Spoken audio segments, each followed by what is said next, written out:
सभी सखियों, सहेलियों और सखाओं को रेडियो सखी ममता सिंह का नमस्कार। मंजू जी, आपको भी हमारा नमस्कार। ममता जी, आपको भी हमारा नमस्कार और सभी सखियों सखाओं को मंजू द्विवेदी का सप्रेम नमस्कार। मंजू जी, आइसक्रीम खाएंगे? हैं?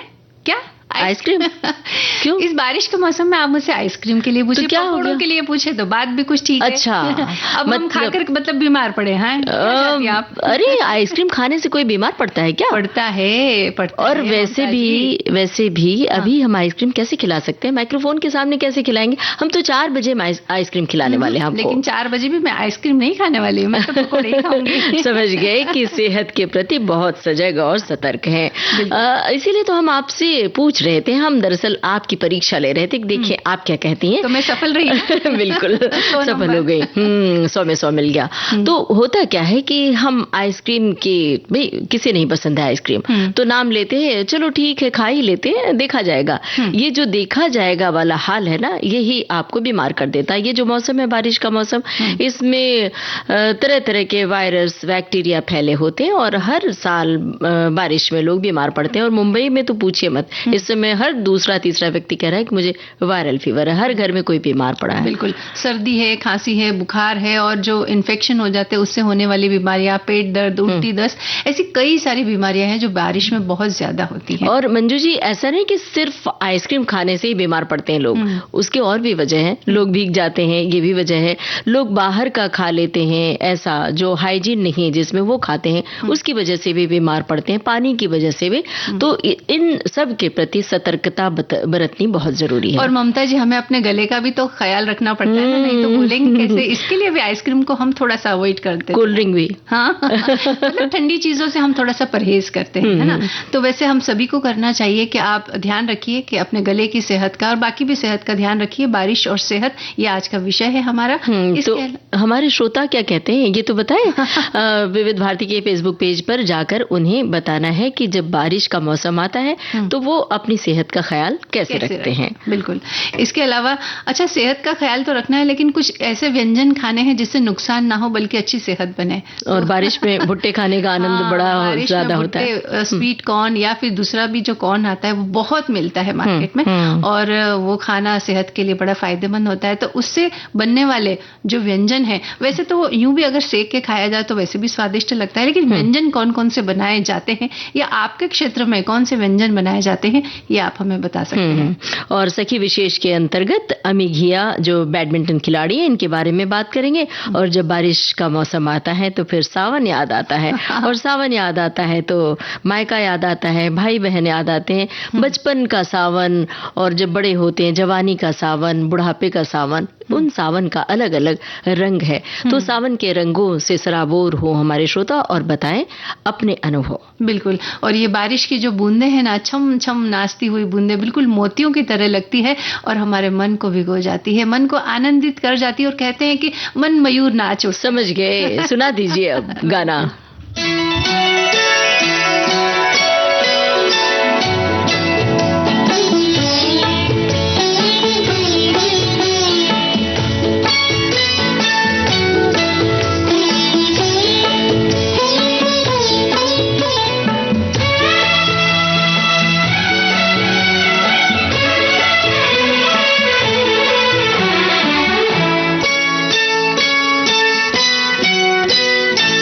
बरसे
बरसे फुहार।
फुहार भी बरस रही है और सावन भी आ गया है। तो सावन का महीना शुरू हो चुका है और जब ये आता है ना ममता जी, तो खेत खलिहान ऐसा लगता है जैसे एक शिशु किस तरह से प्रसन्न होकर के और खिलखिलाता है, बस उसी तरह से ये सावन हमें संकेत देता है। और सावन आता है तो अपने साथ त्योहारों का एक पूरा का पूरा गुलदस्ता लेकर आता है और हमारा और आपका दर्पण जैसा मन मयूर होकर थिरकने लगता है। बिल्कुल सही कह रही हैं। बेटियां सावन में अपने पीहर आती हैं, मायके आती हैं, झूलों की पींगों के साथ आसमान को छूना चाहती हैं और उन पींगों के साथ सपनों की उड़ान भी भरती हैं। अब इस सपनों की उड़ान के मेरा मन बचपन की उड़ान भर रहा है। बहुत छोटी थी तब याद आ गया, वो घटना याद आ गई कि जो पहले गांव में झूले पड़ते थे नीम की डाल पर, उसे पटोहा कहा जाता था, कुछ लोग पटना कहते थे। और वो जैसे लकड़ी का बना होता था और बहुत लंबा सा बन रहता था, उस पे समझ लीजिए 3 या 4 लोग आराम से बैठ जाते थे और 2 लोग झुलाते थे। और झुलाने वालों में से कई बार लड़के भी होते थे 2 तरफ से। तो जब लड़के झुलाते थे तो वो जो बहुत तेज पींग मारते थे और वो पटोहा बहुत ऊंचाई तक जाता था। तो मैं बैठ गई, मैं बहुत छोटी थी और मुझे डर भी लगता था, लेकिन फिर भी मैं बैठ गई। हालांकि मैं बीच में बैठी थी, लेकिन लोगों ने कहा कि तुम छोटी हो तो रस्सी पकड़ के कस के बैठो, और मैं किनारे बैठ गई। तो जब झूला पटोहा ऊपर तक गया, एकदम टेढ़ा हो गया और मुझे लगे कि अब गिरी कि तब गिरी। तो इतना ज्यादा डर बैठ गया मेरे मन में कि उसके बाद फिर मैंने उस पे झूले वाले पटोहे पर बैठना ही बंद कर दिया बहुत दिन तक। लेकिन और गिरे तो नहीं ना? नहीं गिरे नहीं, लेकिन बस लगा कि अब गिरे तब गिरे। तो वो जो दिल में हौल उठती है वो डर आज तक कायम है। तो ऐसा भी झूला ना झुलाएं वो। और उसके साथ जो कजरी गाई जाती है और झूला गाया जाता है और उसमें जो कृष्ण राधा कृष्ण की छेड़छाड़ के कजरी में बोल होते हैं, वो बड़े ही रोमांचक होते थे, बड़े ही अच्छे लगते थे, अलौकिक सा एहसास हुआ करता था। तो वो बहुत सारी बातें होती हैं जब सावन आता है तो हम याद करते हैं, ऐसी कोई याद बहुत संक्षेप में हमारे श्रोता लिख सकते हैं विविध भारती के फेसबुक पेज पर। बिल्कुल, बचपन की वो बातें भी याद आती है। देखिए, छोटी जगहों में जब हम जाते हैं तो बहुत सारे लोकगीत भी गाए जाते हैं, तो झूला झूलने के साथ साथ में उन लोकगीतों का गायन भी चलता रहता है। तो झूला और वो गायन, ये दोनों चीजें मिलकर के, ऊपर से मौसम अपने आप में एक बड़ा बेहतरीन होता है, तो ये सब चीजें मिलकर के एक खूबसूरत समा बना देती है। बिल्कुल। तो जीवन का जो राग है वो पंचम स्वर में गाता है, बूंदों के जल तरंग बजते हैं और पूरी प्रकृति संगीतमय हो जाती है। ऐसा होता है सावन। पहले के समय में प्रीतम के संदेश का बड़ा इंतजार और महत्व होता था, लेकिन आजकल थोड़ा सा जमाना बदल गया है ममता जी। अब तो मोबाइल पर जल्दी से मैसेज आ जाता है, SMS आ जाता है, तो अब हालांकि हमें उन संदेशों का इंतजार नहीं है। नहीं तो पहले तो हम बादल से कहते थे कि संदेश लेकर आइए, चांद से कहते थे कि संदेश लेकर के आइए, या फिर पत्रों का इंतजार करते थे, लेकिन अब वो इंतजार तो हालांकि खत्म हो चुका है। और महिलाएं बाकायदा इंतजार करती थी मायके जाने के लिए। प्रकृति इस मौसम में श्रृंगार करती है और शादी के बाद पहला सावन मायके में ही बिताया जाता है, और बेटियां जब जाती हैं श्रावणी तीज से लेकर रक्षाबंधन तक साज श्रृंगार करती हैं, और वहां पर पोशाक भी अलग अलग पोशाक पहनती, कहीं पर लहरिया है, कहीं पर लहंगा चुन्नी, कहीं पर हरी साड़ी, हरी चूड़ियां, मतलब ये अलग अलग महत्व होता है। हाँ, कुल मिला के साज श्रृंगार होता है, मेहंदी लगाई जाती है, और ये जो श्रृंगार होता है ये तो महिलाओं का अधिकार होता है ना। और सावन जो होता है वो समूचे जनमानस के लिए अलग अलग होता है। साल के इसी महीने में खेती बाड़ी और लोक जीवन में एक नई शुरुआत होती है, और सावन की बौछारें जो होती है वो हमें नया जीवन देती है, क्योंकि खरीफ की फसलों की जो बुवाई होती है वो इसी महीने से शुरू होती है। नई नई फसलें इस मौसम में बोई जाती है। मंजू जी, सावन की खूबसूरती की बातें तो हम कर रहे हैं, सावन असल में क्या है? हरियाली है। हरियाली हमें कहाँ से मिलती है? प्रकृति से मिलती है। तो प्रकृति को हरा भरा बनाए रखने के लिए हम सबकी जिम्मेदारी बनती है, उसके लिए हम अपने पर्यावरण को बचाएं और पौधा रोपें। ये सब हम कहते रहते हैं, लेकिन जो नीम के पेड़ पर जो झूले डालने की प्रथा रही है सावन में, उसे हम कैसे पाएंगे? अब आप देखिए तरह तरह के पेड़ दिखाई पड़ते, नीम के पेड़ आपको बहुत कम दिखाई देते हैं। वहां से नीम के पेड़ से चल के जो हवा आती है वो कितनी शुद्ध होती है, और उसकी अलग सी भीनी भीनी खुशबू होती है जो आपको आह्लादित करती है, बहुत अच्छी लगती है। तो नीम का पेड़ जरूर लगाएं, बिल्कुल, ताकि सावन की हरियाली बनी रहे। बिल्कुल। और अगर इस तरह के पेड़ आप नहीं लगाएंगे तो झूले आप कहाँ लगाएंगे? क्योंकि इसके लिए भी मजबूत पेड़ों की जरूरत होती है जहां पर आप झूले बांध सकते हैं।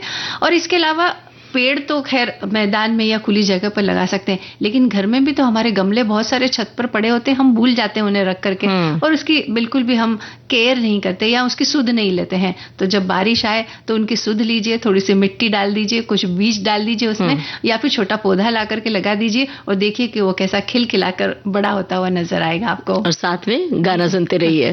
तो सुनते हैं ये गीत।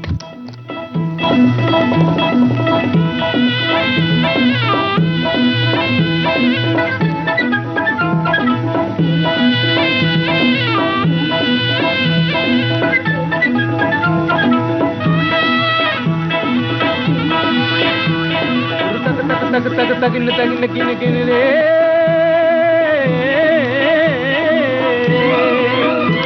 गुरु तक तक तक तक तगिन तगिन गिन गिन रे,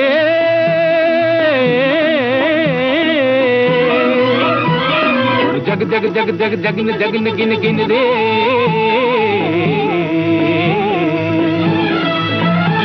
गुरु जग जग गुरु जग जगिन गुरु तक तक गुरु जग जगिन गुरु जग जग गुरु जग जगिन गुरु जग जग जग। हरियाला सावन ढोल बजाता आया, दिन तक तक मन के मोर नचाता आया। हरियाला सावन ढोल बजाता आया, दिन तक तक मन के मोर नचाता आया। मिट्टी में जान जगाता आया, धरती पहनेगी हरी सुनरिया बन के दुल्हनिया। एक अगन बुझी एक अगन लगी मन मगन हुआ, एक लगन लगी आया आया रे आया आया रे आ।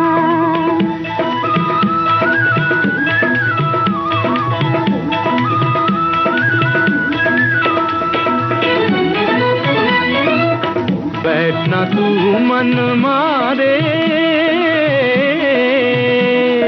गगन तले जा पवन चले, आजा मिलजुल के गाए जीवन का गीत नया। आजा मिलजुल के गाए जीवन का गीत नया। एक अगन बुझी, एक अगन लगी, मन मगन हुआ, एक लगन लगी, या या या या या या।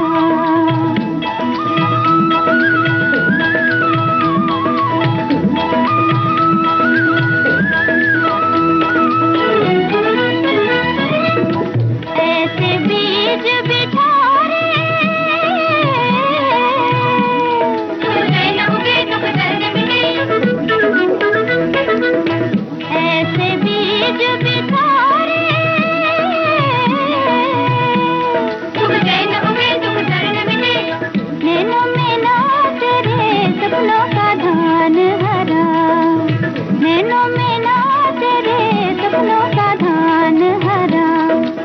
हरियाला सावन ढोल बजाता आया, दिन तक तक मन के मोर नचाता आया, मिट्टी में जान जगाता आया, धरती पहनेगी हरी चुनरिया बन के दुल्हनिया हो।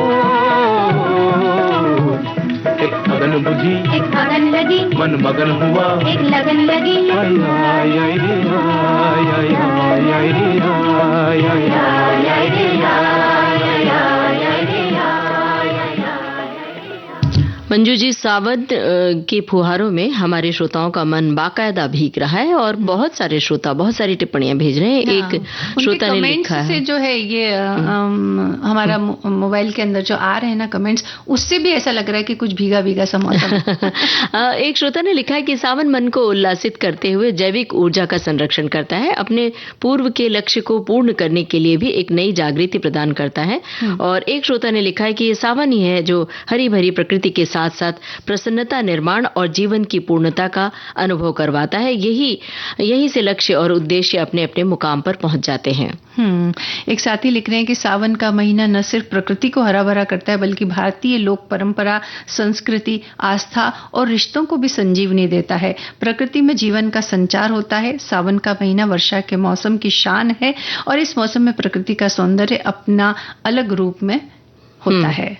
एक श्रोता ने लिखा है, कुछ पंक्तियां लिखी हैं। सावन की पवन बयार, मन कूदे सुकून हजार, हरियाली की चादर ओढ़े, चारों ओर खुशियां अपार, सावन की बहुत बहुत बधाई। इस तरह की पंक्तियां और हमारे एक श्रोता ने लिखी कि इठलाती बरखा की बूंदें जब धरती पर आती हैं, महक जाती हैं सौंधी खुशबू से, हरियाली छा जाती है। कल कल स्वर में बहती नदियां मधुर संगीत सुनाती हैं, हरित वर्णों में लिपटी वसुंधरा दुल्हन सी शर्माती है। वृक्ष लताएं झूम झूम आनंद मनायो रे, सावन आयो रे, सावन आयो रे। एक श्रोता ने लिखा है, हमारी एक सखी हैं जो लिख रही हैं कि बिहार के कई प्रांतों में सावन पुड़िया बहू को भेजा जाता है, जिसमें हरी साड़ी, चूड़ी, आलता, बिंदी, मेहंदी बहू के साथ साथ उसके परिवार के लिए कपड़ा, श्रृंगार का सामान रहता है और अनार से खाजा, मिठाई भी जाती है। बेटी पक्ष वाले परिवार, रिश्तेदार, पड़ोस में इसे बयाना के रूप में बांटते हैं। और कुछ इलाकों में, कुछ प्रांतों में ये भी प्रथा है कि सावन पर ये हरी चूड़ी और हरे कपड़े, वो चाहे साड़ी हो, चाहे सलवार सूट हो या कुछ भी, भेजा जाता है, चाहे वो बहन हो, भाभी हो या फिर और अपने बहुत प्रिय मित्रों को भेजा जाता है। एक साथी ने ये भी लिखा है कि सावन माह के त्योहारों का भी आरंभ होता है। ये त्योहार हमारे आपस के संबंधों को सहेज कर रखने के लिए एक प्लेटफॉर्म हमें प्रदान करते हैं। और एक सखी लिख रही हैं कि सावन महज एक मौसम नहीं है, ये भारतीय जीवन शैली की आत्मा है। ये वो समय है जब आसमान से बरसती बूंदें सिर्फ धरती को नहीं भिगोती बल्कि दिलों को भी सराबोर कर जाती हैं। कोयल की कूक के साथ मिट्टी की सौंधी खुशबू, नीम और आम के पेड़ों पर झूले, उन पर झूलती किशोरियां और खिलखिला कर झूमते बच्चे, ढोलक की थाप पर मन को मोह लेने वाले सावन के लोकगीत, ये सब मिलकर एक ऐसा भाव रचते हैं जो मन, तन और आत्मा को भीतर तक आनंदित कर जाते हैं। एक साथी ये लिख रहे हैं कि सावन का महीना हर प्रकार की खुशियों, उत्सवों और भगवान शिव की भक्ति का एक सुंदर संगम है। सावन में सोमवार के व्रत के साथ ही बहुत लोग पूरे सावन महीने भी व्रत रखते हैं और पूजा करते हैं।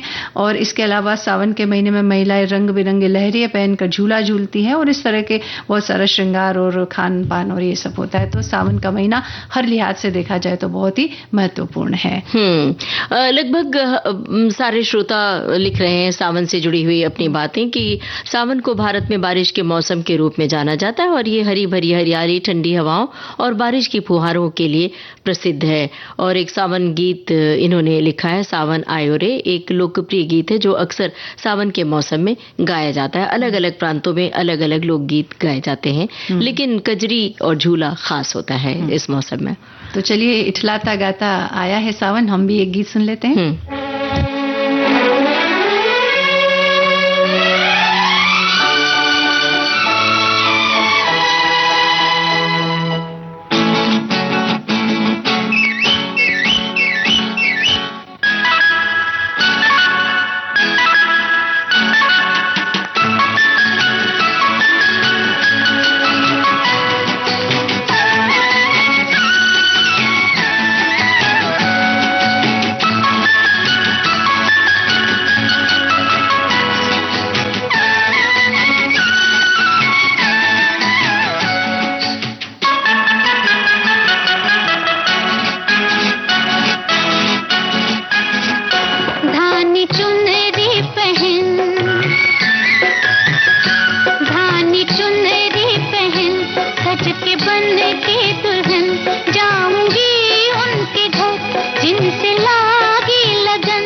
बज उठेंगी हरे कांच की चूड़ियां, ये कहेंगी हरे कांच की चूड़ियां, कांच की चूड़ियां, कांच की चूड़ियां।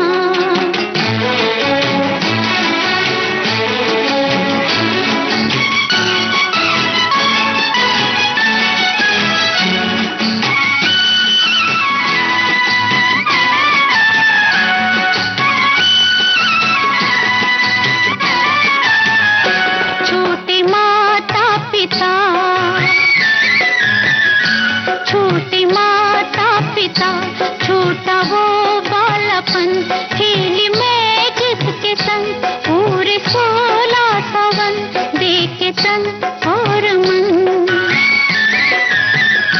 देखे तन और मन, मैं मनाऊं सजन, तेरी बाहों में हूँ मेरा जीवन मरण, ये कहेंगी हरे कांच की चूड़ियां, वादा लेंगी हरे कांच की चूड़ियां, कांच की चूड़ियां, कांच की चूड़ियां।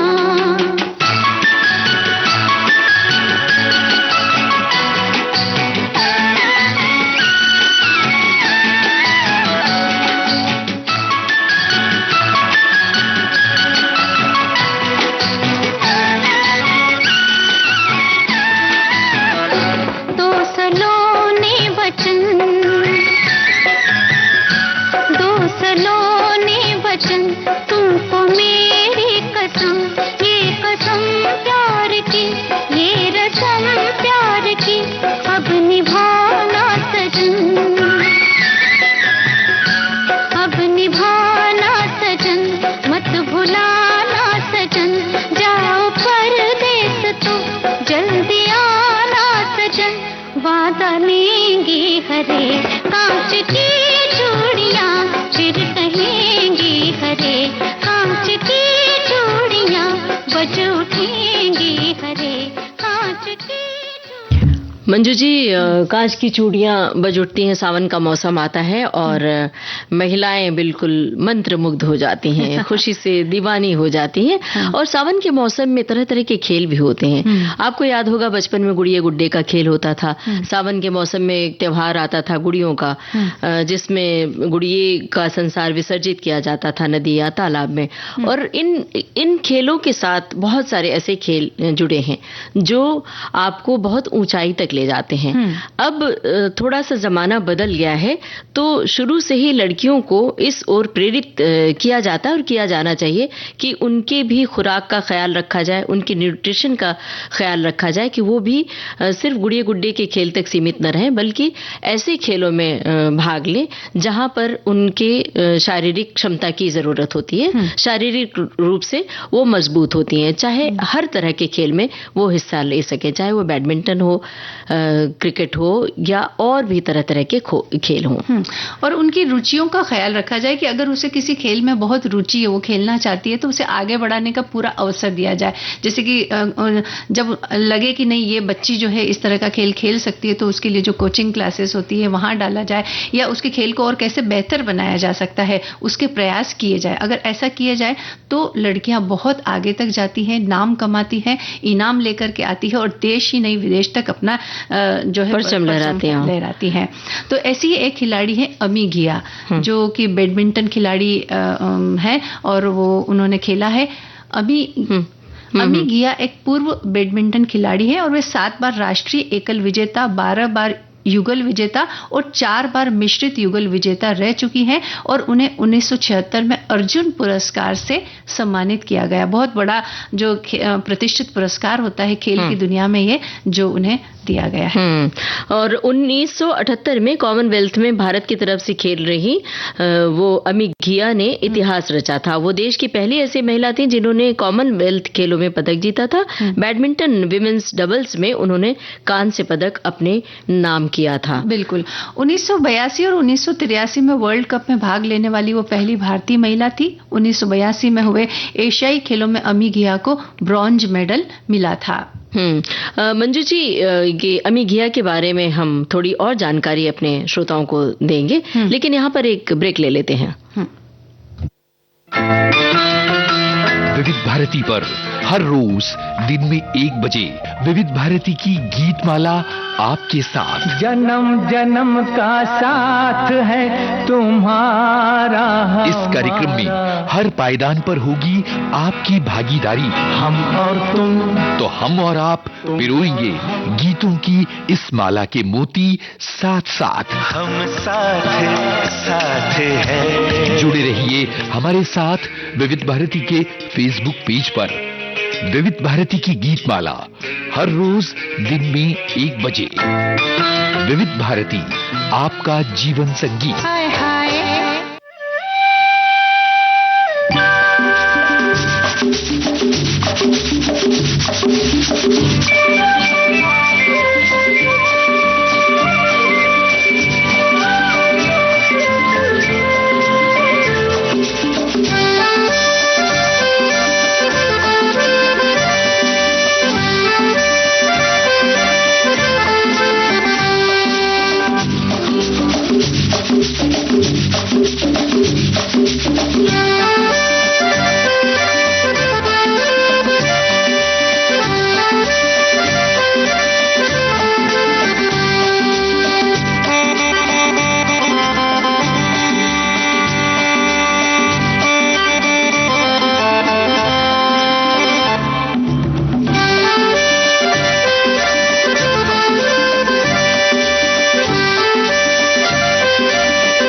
बरस की ओर आकाशवाणी।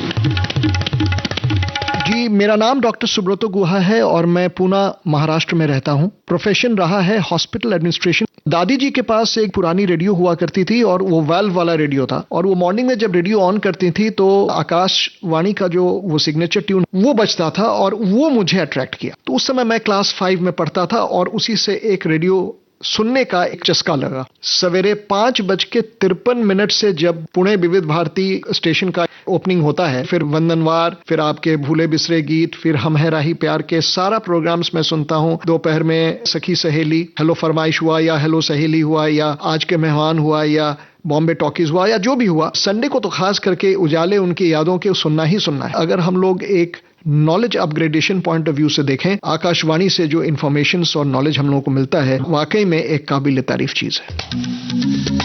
90 बरस की ओर आकाशवाणी। तो मंजू जी, हम ब्रेक पर जाने से पहले बात कर रहे थे खेलों की दुनिया की, कि हमें ज़रूरी है कि हम जो पहले के ज़माने में ये होता था कि लड़कों को खेल की ओर बढ़ावा दिया जाता था और लड़कियों को वो प्लेटफॉर्म नहीं मिलता था, उन्हें बढ़ावा नहीं दिया जाता था। लेकिन अब समय बदल गया, लड़कियां खेल की दुनिया में अपना परचम लहरा रही हैं और अपने देश का नाम रोशन कर रही हैं। और आज हम बात कर रहे हैं अमी घिया की, जो बैडमिंटन खिलाड़ी है। उनके बारे में थोड़ी सी जानकारी हम दे चुके हैं, तो एक बार दोहरा देते हैं कि 1978 में कॉमनवेल्थ में भारत की तरफ से खेल रही अमी घिया ने इतिहास रचा था। और इसके अलावा 1982 और 1983 में वर्ल्ड कप में भाग लेने वाली वो पहली भारतीय महिला थी। 1982 में हुए एशियाई खेलों में अमी घिया को ब्रॉन्ज मेडल भी मिला था। और उन्होंने 1981 में all England women singles champion में अपने विरोधी को परास्त किया था। अमी के नाम वर्ल्ड रैंकिंग में टॉप 10 में पहुंचने वाली देश की पहली शटलर होने का गौरव भी दर्ज है। और 1983 वो साल था जब अमी ने बैडमिंटन में वर्ल्ड के टॉप 10 में जगह बनाई थी। उन्होंने 7वीं रैंकिंग हासिल की थी। अमी शानदार drop shot, flick, shuttle control और लाइन जजमेंट के लिए जानी जाती। ये जो बातें हैं ना, drop shot, flick, shuttle control और लाइन जजमेंट, ये जो बैडमिंटन का जो खेल होता है, इसकी कुछ विशेष जो ट्रिक्स होती है, टेक्निकल शब्द हैं ये सब, उनके नाम हैं। अमी सिंगल्स, डबल्स और मिक्स डबल्स में हिस्सा लेती थी और वर्ष 1981 में उन्होंने तीनों वर्ग का गोल्ड मेडल अपने नाम किया था। उस समय के दौरान दुनिया के टॉप 12 खिलाड़ियों को ही इसमें हिस्सा लेने का मौका दिया जाता था और वो ऐसा करने वाली पहली भारतीय खिलाड़ी रही। बिल्कुल। और अमी घिया का जन्म 8 दिसंबर 1956 को सूरत, गुजरात में हुआ।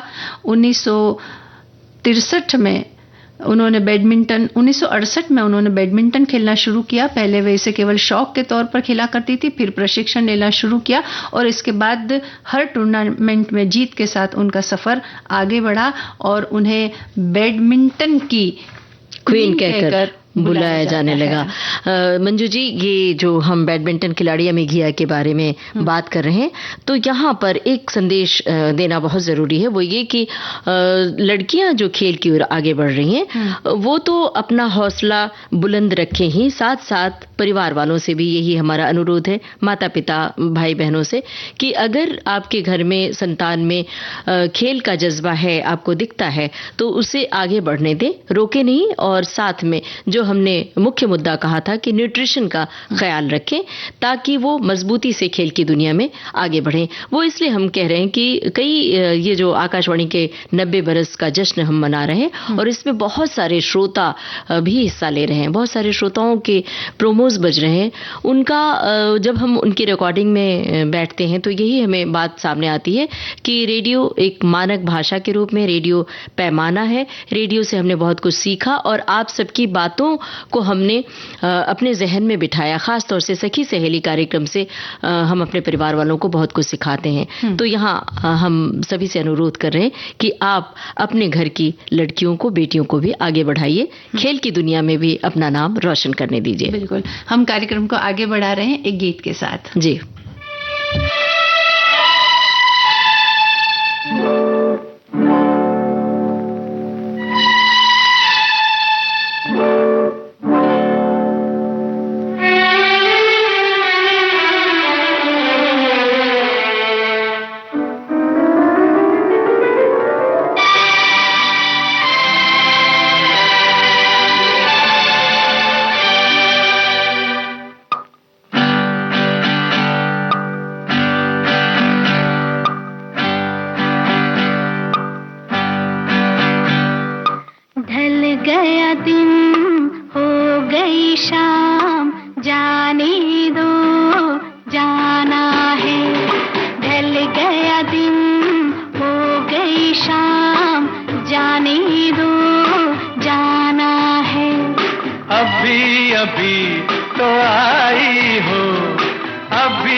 जाना है। ढल गया दिन, हो गई शाम,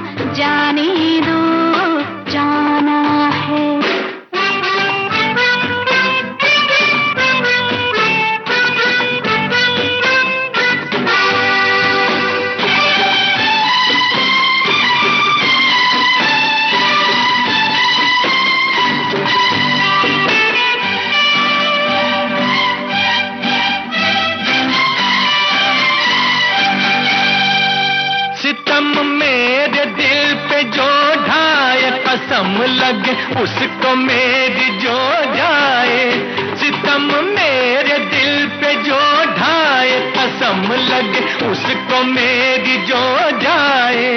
ना ऐसे देखो मुझे ना टोको, जरा ये सोचो बुरा जमाना है।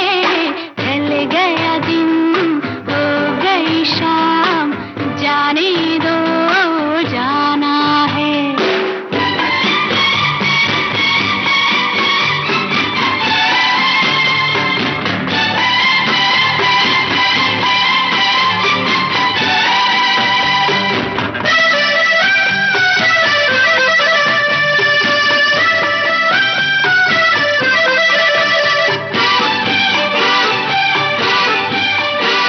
गुजारी साथ हमने कई रातें, न जाने कब खत्म होंगी तेरी बातें।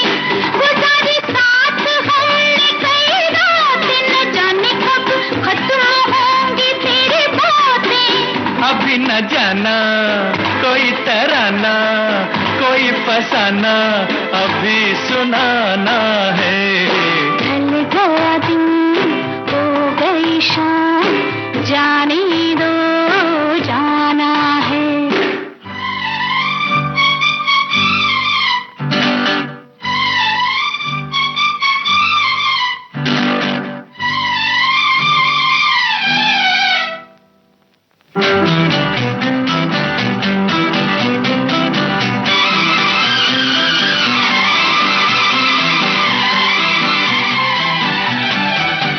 बनाते हो ये रोज ही बहाना, न जाने देगा आज तुमको ये दीवाना।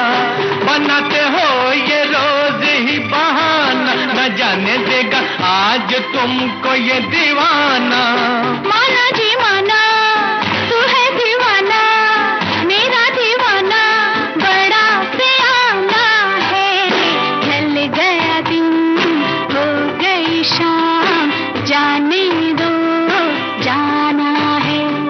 अभी अभी तो आई हो, अभी अभी जाना है। ढल गया दिन हो गई शाम, जाने दो जाना है। ढल गया दिन हो गई शाम, जाने दो जाना है। बैडमिंटन ही खेल रहे हैं जितेंद्र और लीना चंदावरकर। हाँ, बिल्कुल। और बैडमिंटन खिलाड़ी अमित घिया की बातें हमने की। और अब सेहत की थोड़ी सी बात कर लेते हैं। बारिश में भीगना हम सबको पसंद होता है और सोचते हैं कि या पसंद हो या ना हो, लेकिन कई बार ऐसा होता है जैसे कि ऑफिस से घर आ रहे हैं, स्कूल से घर आ रहे हैं, तेज बारिश आ गई, अचानक हम भीग जाते हैं, ऐसा भी हो जाता है। और बारिश में आसपास थोड़ा सा पानी जब भरा होता है, कुछ होता है, उसमें मच्छर वगैरह पनपते हैं, तो ऐसी बहुत सारी बीमारियां हैं जो इस मौसम में विशेष तौर पर देखने को मिलती है, जैसे कि मलेरिया, डेंगू, चिकनगुनिया, हैजा, और इसके अलावा जुकाम, खांसी, डायरिया, पीलिया, वायरल बुखार, उल्टी, दस्त, एसिडिटी, ऐसी अनेक समस्याएं हो सकती है। तो इनसे बचाव के लिए कुछ थोड़े से उपाय हैं जो हम कर सकते हैं। बिल्कुल। उपाय बताने से पहले एक हमारी सखी लिख रही है, वो बात हम बता दें। बड़े ही रूमानी अंदाज में इन्होंने शुरुआत की है। बारिशें बहुत पसंद है मुझे, इतनी की सर्दी में भी आए तो सुहाती है। क्या बात है भाई, सर्दी में भी बारिश हो, ये चाहती हैं। मगर जिस तरह बारिश में पेड़ पौधे, फसलें वगैरह बहुत जल्दी से पनपते हैं, उसी तरह हर प्रकार के कीटाणु भी बारिश में बहुत जल्दी पनपते हैं। उनसे बचें, सावधानी बरतें और बारिशों का लुत्फ उठाएं, लेकिन उसके लिए स्वस्थ रहना बहुत जरूरी है। बिल्कुल। तो सबसे पहली बात तो ये कि मच्छरों से बचाव करना आपको बहुत जरूरी है ना। इस मौसम में आप एक तो रात को सोते समय मच्छरदानी लगा करके सो सकते हैं, पूरी आस्तीन के कपड़े पहने, मतलब शरीर जो है ज्यादा से ज्यादा ढका हुआ रहे, या फिर किसी ऐसी जगह पर जा रहे हैं तो अपने इस तरह का कुछ मलहम वगैरह या कुछ ऐसा ऑइंटमेंट लगा सकते हैं जिससे मच्छरों से बचाव हो सके। इस तरह के उपाय करके हम मच्छरों से बचाव करके, जैसे कि मलेरिया, डेंगू, चिकनगुनिया, इस तरह की बीमारियों से बचाव कर सकते हैं। और वायरल इन्फेक्शन किसी को हुआ है तो उससे दूरी मेंटेन रखें ताकि उसकी वजह से आपको भी ना हो। और पानी उबाल कर पिए ताकि कि आप पानी की वजह से जो बैक्टीरिया पैदा होते हैं पेट में, उससे आप बचे रहें। और सर्दी जुकाम होने पर तुरंत आप उसका इलाज शुरू कर दें, वरना वो बढ़ जाता है तो फिर जल्दी से सर्दी भी नहीं ठीक होती और बुखार भी आता है। खान पान पर बहुत ज्यादा ध्यान रखना चाहिए, खास तौर से साफ सफाई वाले खाना ही खाना चाहिए।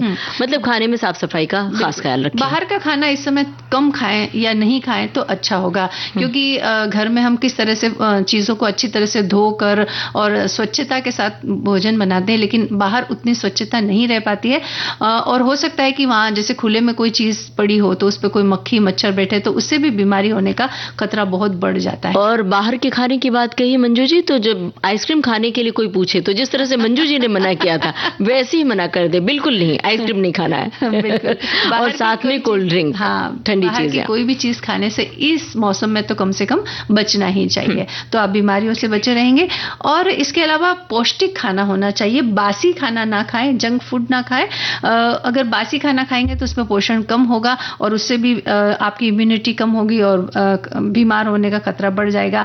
इसके अलावा जो पानी है उसका तो विशेष तौर पर, जैसे आपने पीने के पानी का जिक्र किया कि उसे उबाल कर पीना चाहिए, लेकिन जो नहाने का पानी है वो भी कम से कम शुद्ध होना चाहिए। नहीं तो क्या होता है कि दांत खाज खुजली इस समय होने का खतरा, क्योंकि नमी होती है वातावरण में। और पानी दूषित होगा तो हो सकता है। बिल्कुल। अब पानी की बात कही, नहाने की बात कही, तो पानी से भीगे भी नहीं, बहुत ज्यादा रूमानियत का भी मौसम कहा जाता है बारिश। तो पता चला कि आपने छतरी उठा के दूर फेंकी और बिल्कुल फिल्मी स्टाइल में भीगने चल पड़े। और भीगते हुए सेल्फी लेने के लिए और रील बनाने के लिए, वीडियो बनाने के लिए खुले आसमान तले आप दौड़ पड़े। रील बनाने की बात की तो मुझे याद आया ममता जी कि इस मौसम में होता क्या है कि पानी से भरे हुए बहुत तालाब है, नदियां हैं या कोई भी जल का स्रोत है, वो पानी बहुत ज्यादा भरा होता है, बहुत ज्यादा तेज बहाव होता है और उसमें रील बनाने के लिए जाते हैं बच्चे या बह जाते हैं, वहां पर गिर जाते हैं। और इस तरह की दुर्घटनाओं के बारे में हम बहुत ज्यादा सुन रहे हैं, तो आप सावधानी रखें, ऐसे स्थानों पर ना जाएं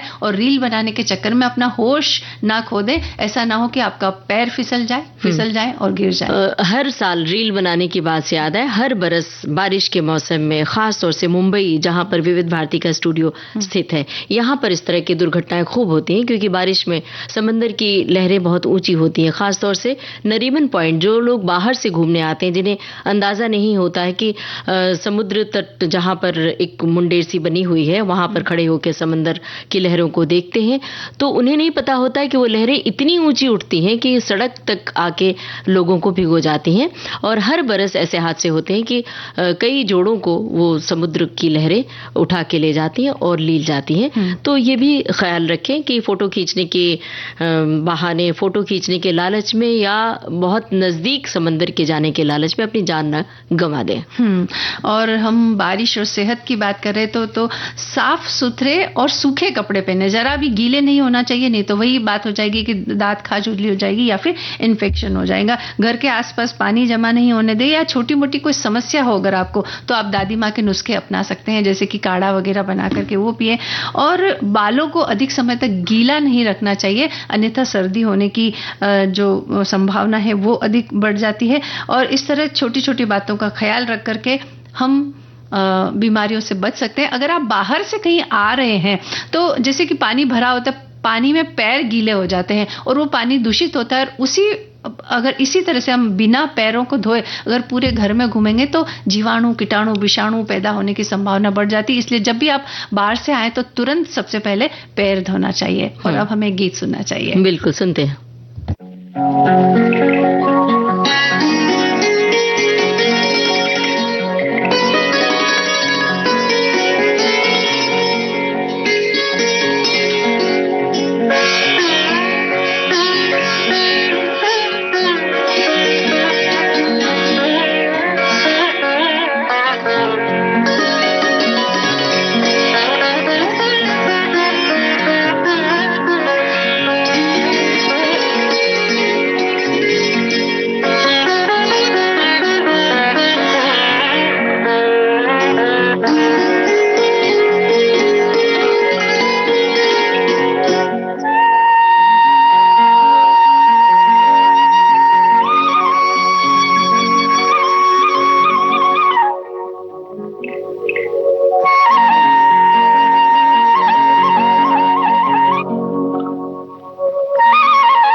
जीवन तभी खुशहाल रहेगा भाई जब आप अपनी सेहत का ख्याल रखेंगे। और हमारे श्रोताओं की ओर से भी बहुत सारी टिप्पणियां आई है कि बारिश और सेहत को कैसे मैनेज करें।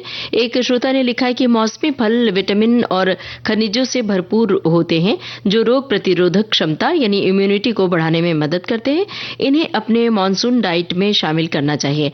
मानसून के दौरान सेब, नाशपाती, अनार, लीची और केले जैसे फलों का सेवन करें। इनमें पानी की मात्रा कम होती है और इसलिए ये पानी से होने वाली बीमारियों के जोखिम को कम करते हैं। एक साथी लिखते हैं कि मसालेदार भोजन से हमें बचना चाहिए क्योंकि मसालेदार भोजन पाचन संबंधी समस्याओं को और भी बदतर बना सकता है जो मानसून के मौसम में सबसे आम स्थिति है। ह्यूमिडिटी शरीर की पाचन क्षमता को प्रभावित करती है और मसालेदार भोजन खाने से एसिडिटी, अपच और बेचैनी हो सकती है। इसलिए ऐसे जो भोजन है वो कम नहीं खाना चाहिए। मतलब बारिश में ख्याल रखें। एक श्रोता हमारी एक सखी हैं जो लिख रही हैं कि रेडियो की धुन पर धड़कते दिलों का कितना दिलकश है ये सफर, मनचाही मंजिलों का याद की रुत और भीगी भीगी सी डगर, आपका और हमारा साथ, उस पे ये बरसात, सब कुछ खिला खिला सा, दिन भी और दिल भी, फिर इस सावन की इस मौसम की मत पूछो बात।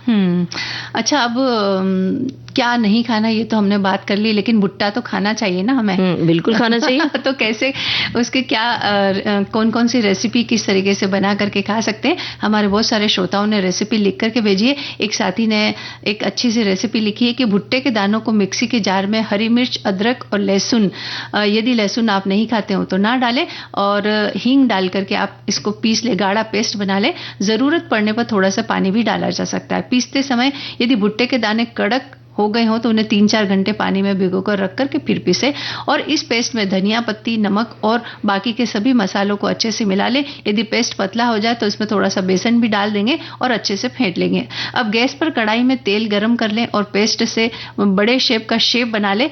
बड़े का शेप बना रहे और कढ़ाई के तेल में तेज आंच पर डाल दें और सुनहरे होने तक सेक लें। निथार कर तेल से निकाल लें और गर्मा गर्म बड़ों को नींबू के अचार या कच्चे नींबू और मसाले वाले नमक के साथ या टमाटर के सॉस या धनिया पत्ती और मिर्च की हरी चटनी के साथ या दही के साथ सर्व करें। क्या बनाइए? भुट्टे का बड़े। भुट्टे के बड़े, वाह भाई क्या बात है। ये तो जरूर बनाना चाहिए और खाना चाहिए। अब क्रिस्पी कॉर्न जो हम अक्सर पसंद करते हैं, खास तौर से कभी रेस्टोरेंट में जाते हैं तो स्टार्टर के रूप में जरूर मंगवाते हैं। और स्वादिष्ट भी लगता है, बहुत स्वादिष्ट लगता है। तो ये बनाने के लिए भुट्टे के दानों को, और ये भी बता दें कि हमारे श्रोता की ओर से ये रेसिपी आई है। तो क्रिस्पी कॉर्न बनाने के लिए भुट्टे के दानों को उबाल कर एक कटोरी में निकाल लें। अब इनमें 3 चम्मच मैदा, 2 चम्मच कॉर्न स्टार्च और 1 चम्मच चावल का आटा मिला लें। इसमें नमक और काली मिर्च डालकर मिला लें और गरम तेल में तल लें। अब एक पैन में तेल गरम करके उसमें लहसुन, प्याज और स्प्रिंग अनियन भूनें। इसमें सोया सॉस, विनेगर, लाल मिर्च पाउडर और चिली सॉस डालकर मिलाएं। अंत में इसमें भुट्टे के दाने डालकर मिला दें और सर्व करें, खाएं। बिल्कुल। भुट्टे स्वीट कॉर्न सूप बनाने की एक विधि लिख करके भेजिए। स्वीट कॉर्न सूप तैयार करने के लिए भुट्टे के दानों को उबाल लें और लहसुन, प्याज, शिमला मिर्च, गाजर और स्प्रिंग अनियन को काट लें। उबले हुए भुट्टे के दाने के आधे भाग को मिक्सी में पीस लें और एक पैन में तेल गर्म करके उसमें लहसुन, अदरक और मिर्च को भूनें। फिर सभी सब्जियां भून लें। अब इसमें भुट्टे के दाने, पिसा हुआ भुट्टा और पानी डालकर पकने दें और अंत में इसमें नमक, सोया सॉस, काली मिर्च और विनेगर मिला दें और इस तरह से स्वीट कॉर्न सूप तैयार हो जाएगा। इसके अलावा भुट्टे की किस बनाने की विधि लिख करके भेजी, जो भी लगभग हमने जो बड़े बनाने का बताया था ना, लगभग उसी तरह की है।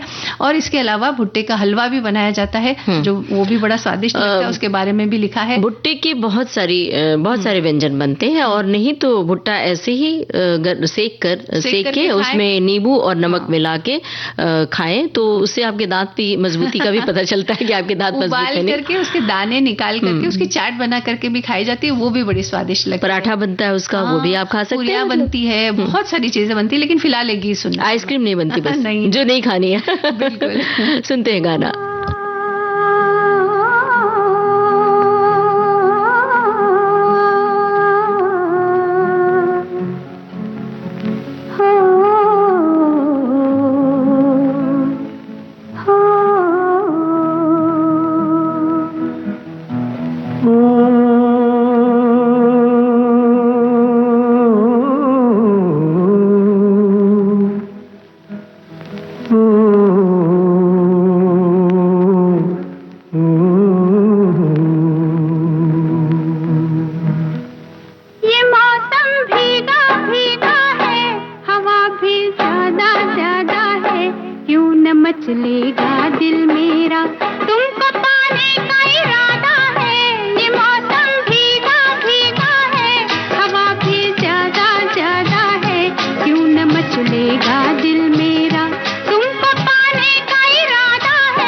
ये मौसम भीगा भीगा है, हवा भी ज्यादा ज्यादा है, क्यों न मचलेगा दिल मेरा, तुमको पाने का इरादा है, ये मौसम भीगा भीगा है।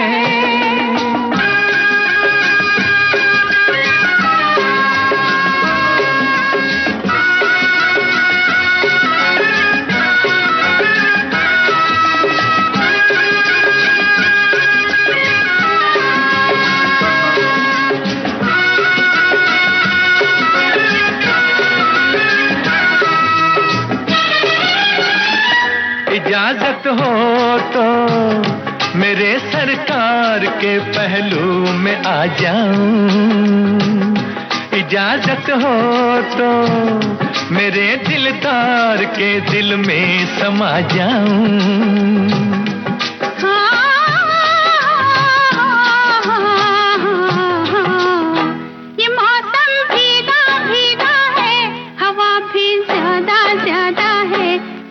मचलेगा दिल मेरा, तुमको पाने का इरादा है, ये मौसम भीगा भीगा है, हवा भी ज्यादा ज्यादा है, क्यों न मचलेगा दिल मेरा। मंजू जी, ये मौसम भीगा भीगा है और ऐसे लग रहा है कि सचमुच बाहर बारिश हो रही है और हम बारिश में भीग रहे हैं, जबकि यहाँ तो स्टूडियो में बिल्कुल बारिश नहीं है। तो ये गानों का असर होता है। लेकिन अब घड़ी की ओर देख रहे हैं, बिल्कुल वक्त नहीं कि बोले बतियाएं या गाना सुनवाएं। लेते हैं सखियों और सखाओं से इजाजत। आप सभी को ममता सिंह और मंजू द्विवेदी का नमस्कार।